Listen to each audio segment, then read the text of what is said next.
Hoje trataremos do segundo ponto da espiritualidade do movimento dos focolares, que tem como título A Vontade de Deus. Deus é amor. Essa foi a primeira descoberta de Chiara, que a levou a transmitir com muita convicção essa verdade para todas as pessoas que dela se aproximavam. Não só transmitia, mas vivia com as suas companheiras essa realidade. Quando procuravam amar concretamente as vítimas da guerra, que pediam tudo e precisavam de apoio, seja ele qual for. E é verdade, elas estavam ali prontas a ajudar as pessoas, aquelas velhinhas, como já foi dito na experiência, quando se falou do ponto de Deus amor, aquelas velhinhas que não podiam caminhar rápido, elas ficavam para levar para o abrigo antiaéreo e os aviões já bombardeando a cidade. Ou então aquela mãe cheia de menino, elas ficavam para ajudar a carregar os meninos. E outras experiências, como as necessitadas que iam à casa delas pedir ajudas, e elas que não tinham muito, mas davam aquilo que tinha, e depois chegava a providência. Como a experiência que ela fazia com as suas companheiras era de viver sempre por Deus, os seus corações eram inquietos quanto às ações que deveriam fazer em prol dos irmãos e das irmãs mais necessitadas. Por isso que, sempre que iam aos abrigos antiaéreos, levavam consigo uma vela e a Bíblia, e durante aqueles momentos de aflição, escutando os aviões bombardearem a cidade de Trento, elas procuravam ler alguns trechos do Evangelho. Em uma dessas idas ao abrigo, elas se perguntaram o que deveriam fazer com que pudesse agradar a Deus, principalmente no dia do encontro delas com Ele, pois, pelas circunstâncias da guerra, era uma situação bastante iminente. E ao abrir o Evangelho, deram de cara com um trecho que lhe responderia claramente àquela inquietação. Vamos deixar para que a própria Chiara nos conte.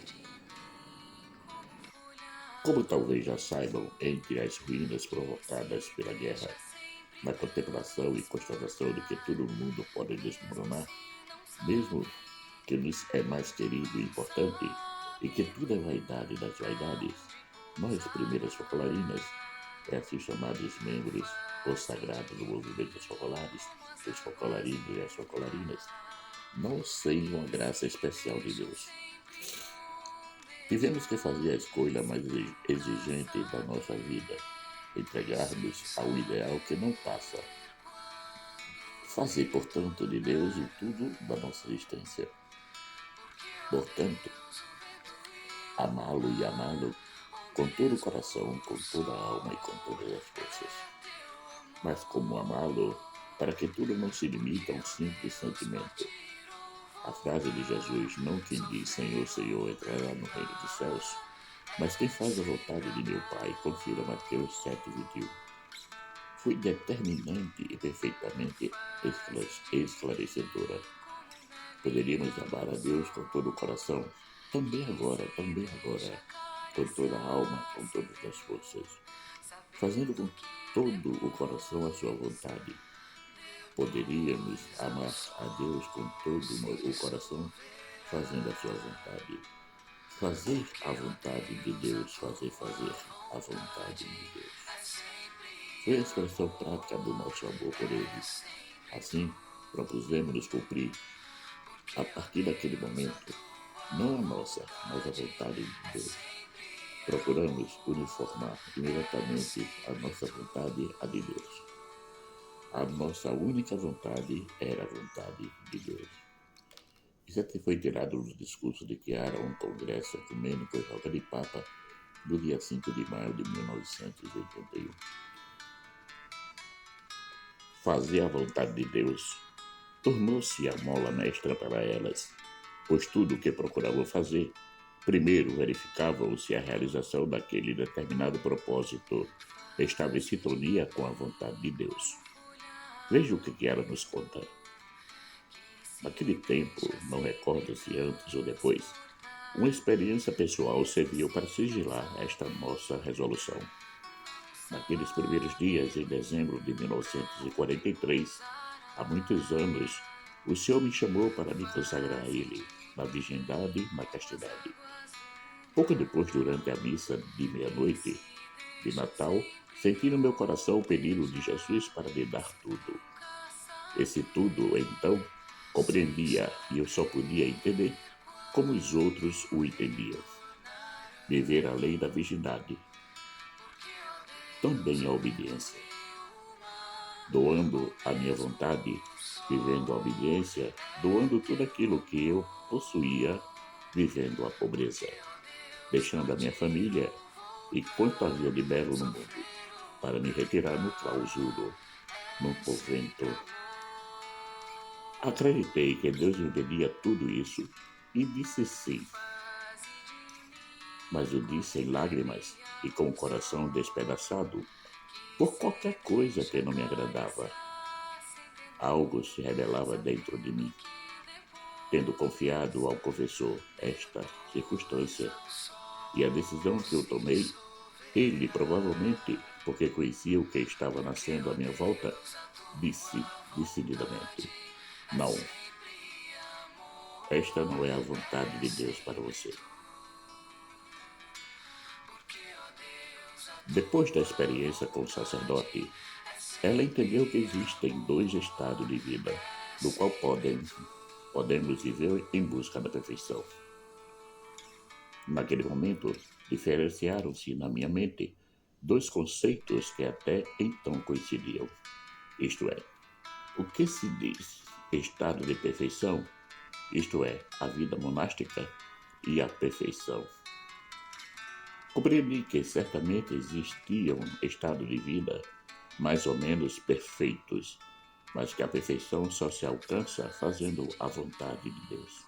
Por isso fui encorajada por esse fato a prosseguir com as minhas amigas a perfeição, a alcançar a perfeição, fazendo precisamente a vontade de Deus. Toda a nossa perfeição consiste em amar o nosso amabilíssimo Deus, mas toda a perfeição do amor a Deus está em unir a nossa vontade a dele. Portanto, se quisermos ser perfeitos, procuremos fazer sempre a vontade de Deus. Isto é, estar sempre na estrada da vontade de Deus. Foi uma verdadeira descoberta extremamente útil e maravilhosa. Eu disse, o caminho para a santidade aberto para mim, mas não só para mim, era um caminho para todos. Aqui está tudo. A grande descoberta, um caminho bom para todos, para homens e mulheres, para cultos e para ignorantes, para os intelectuais, para os operários, para as mães, para os pais, para as pessoas consagradas, para os leigos e para os sacerdotes, para os bispos e para os idosos, para os jovens e para o Papa, para os governantes e para os cidadãos. Um caminho bom para todos. Quão maravilhoso é o Senhor de dar graça a essas moças de descobrirem coisas tão nobres e tão edificantes para a nossa caminhada de fé. Todos nós, não importando a crença, a raça, a cor e a posição social, somos convidados à santidade, e que o caminho é o único e propício a todos. Fazer a vontade de Deus. Todos nós somos livres e podemos fazer a nossa escolha entre realizar na nossa vida as nossas míseras vontades ou a de Deus. Que ela nos fala sobre isso. Fazendo a nossa vontade e a nossa sorte, seria semelhante à de quase todas as pessoas no mundo. Todos os dias muitíssimos morrem, e há muito sofrimento, lágrimas e flores. Mas depois da segunda geração, quem se recorda deles? Se pelo contrário tivéssemos enveredados pela estrada da vontade de Deus, Deus nos teria guiado por caminhos pensados, instante após instante, pelo seu amor, inventados pela sua imaginação, sugeridos pela sua providência, que cuida dos indivíduos e da coletividade. Ele nos arrastaria numa maravilhosa e divina aventura por nós desconhecida, E qual teria sido a nossa sorte? Não acabaria no silêncio, mas permaneceria para eliminar muitos, como a vida dos santos. Fazer a vontade de Deus. Mas como podemos entender ou discernir que aquilo que estamos para fazer é ou não a vontade de Deus? O meio mais eficaz para que possamos entender ou clarear nossas mentes quanto à vontade de Deus é pedir em oração a graça de discernimento ao Espírito Santo. Todos os dias, podemos, antes de iniciarmos a nossa jornada, pedir a Ele através de uma oração bem curtinha, mas muito eficaz. Vinde, Espírito Santo, enchei os corações dos vossos fiéis e acendei neles o fogo do vosso amor. Enviai, Senhor, o vosso Espírito, e tudo será criado, e renovareis a face da terra. Oremos.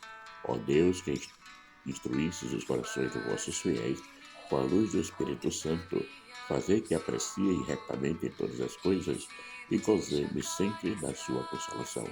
Por nosso Senhor Jesus Cristo, na unidade do Espírito Santo. Amém.